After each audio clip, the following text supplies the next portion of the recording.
This is London Calling. Throughout the war, all over Nazi Germany and occupied Europe, ordinary people risked punishment by tuning into the BBC's Foreign Service. London Calling at the beginning of tonight's broadcasting in the African... Its broadcasts gained a reputation for probity and objectivity, and were known in Whitehall as white propaganda. But other British radio stations were transmitting programmes based on innuendo, lies and smears. This was black propaganda.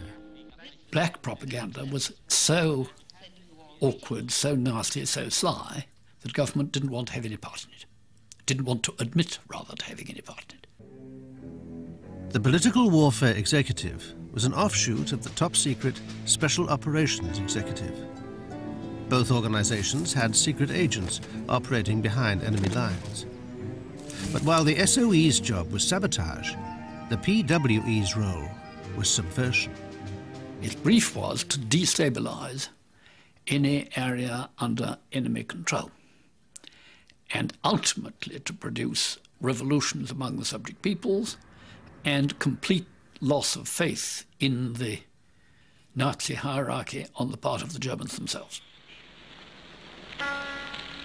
The PWE used a variety of techniques to disseminate its black propaganda. Achtung, Achtung, Ihr Gustav Siegfried I. Gustav Siegfried I was one of its most extraordinary and imaginative creations, a covert radio station purporting to come from inside the Third Reich. In fact, its headquarters were here, in the Rookery, a large private house in the Hertfordshire village of Aspley Guys. The first programme hit the airwaves on May the 23rd, 1941, and focused on a remarkable event that had taken place earlier that month. His name is David McClay. He saw Rudolf Hess coming down in the darkness by parachute. But let him tell you his own story. Yes, I'm the man that captured Rudolf Hess. Little did I realise at the time the important man he turned out to be.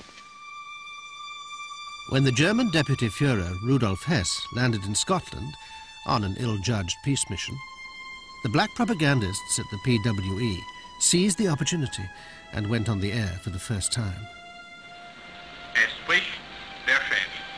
A character calling himself Der Chef began ranting and raving about Hess the traitor. He has no nerves for a crisis. As soon as he learns a little about the darker side that lies ahead, what happens? He loses his head completely and flies off to throw himself and us on the mercy of that flat-footed bastard of a drunken old Jew, Churchill. We would refer to Churchill as this drunken nigger, and the king was referred to as that stuttering fool on the throne. And, you know, the things that you wouldn't expect for a moment would sound as though it was coming from Britain. This was one of the things that made people think it really was genuinely coming from inside Germany. Der Chef purported to be a fanatic Nazi who thought Hitler and his cohorts had gone soft.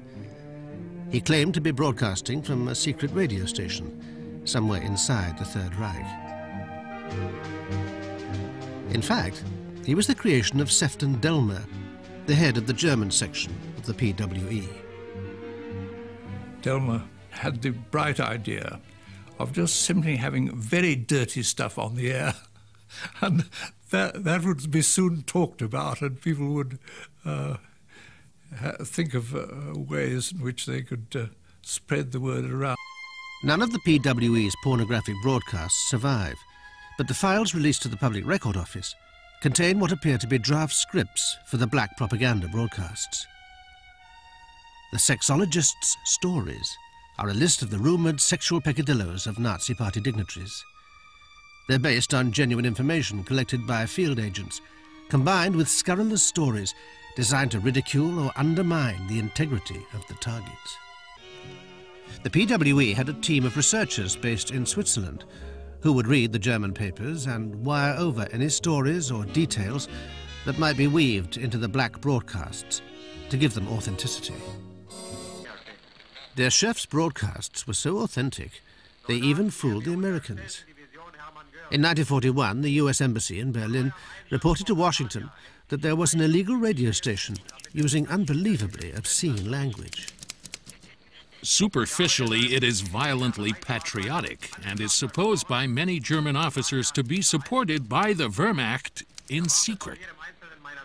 When President Roosevelt learned it was in fact an undercover PWE operation, he was most amused.